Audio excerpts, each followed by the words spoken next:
ఆర్థిక మంత్రి ప్రవేశపెట్టిన బడ్జెట్పై చర్చ ప్రారంభమైంది కూర్చొని తర్వాత. ముందుగా మా పార్టీ నుంచి మా సభ్యులు రవిబాబు దాన్ని ఇనిషియేట్ చేశారు. మా పార్టీ నుంచి మాట్లాడిన ఇద్దరు సభ్యులు కూడా ఏదైతే బడ్జెట్ ఉందో, ఏదైతే బడ్జెట్లో ఇచ్చిన గణాంకాలు ఉన్నాయో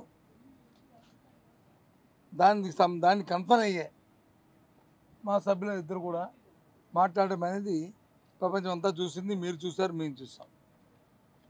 ఎందుకంటే చాలా ఓ శాంటితో కూడుకున్న హౌస్ కాబట్టి ఆ సభలో వచ్చి రాజకీయాలు ఎవరికైనా రాజకీయ నాయకులు మేము కాదనలేదు, కానీ దానికి ఎక్కువ ప్రాధాన్యత కంటే వాస్తవికతకి, ప్రభుత్వం చూపెడుతున్న లెక్కలకి, అందులో ఉన్న నిజాయితీని వాటిని వేలెత్తి చూపెట్టి వాటికి మా సజెషన్లు ఏమి ఇవ్వాలో ఆ కార్యక్రమాన్ని మా సభ్యులు, గౌరవ సభ్యులు అందరూ కూడా దాన్ని ఇదిగా పాటించాం.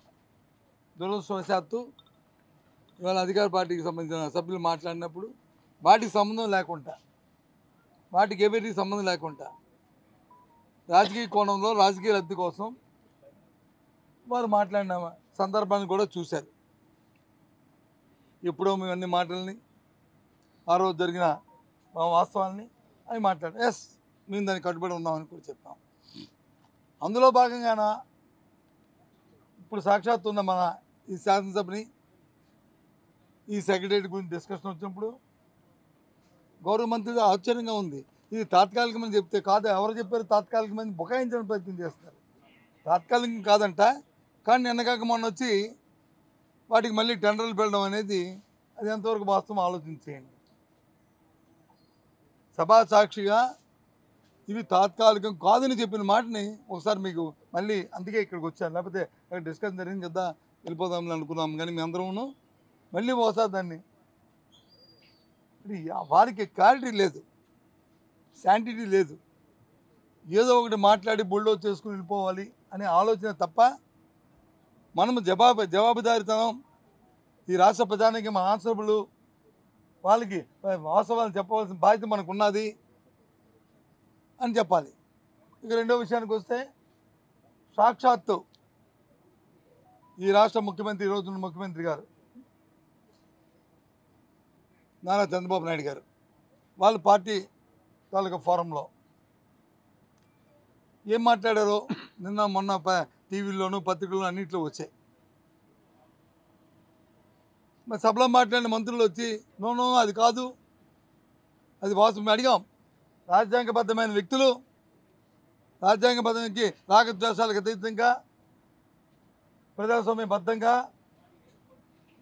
ఆ భగవంతుని మీద ప్రమాణ స్వీకారం చేస్తాం. మనం సాక్షాత్తు ముఖ్యమంత్రి వ్యక్తే కాదు, ఒక అధికార పార్టీకే, తెలుగుదేశం పార్టీకే పని చేయాలి అని ఆయన నోటంటే మాట చెప్పిన దాన్ని ఏంటిది అడిగితే అది కాదు, ఆయన మాటలు కాదు, ఒక్కిరికించారు, టీవీలో వచ్చినవన్నీ కూడా, సోషల్ మీడియా వచ్చినవి కూడా అసత్యాలు అని చెప్పారు.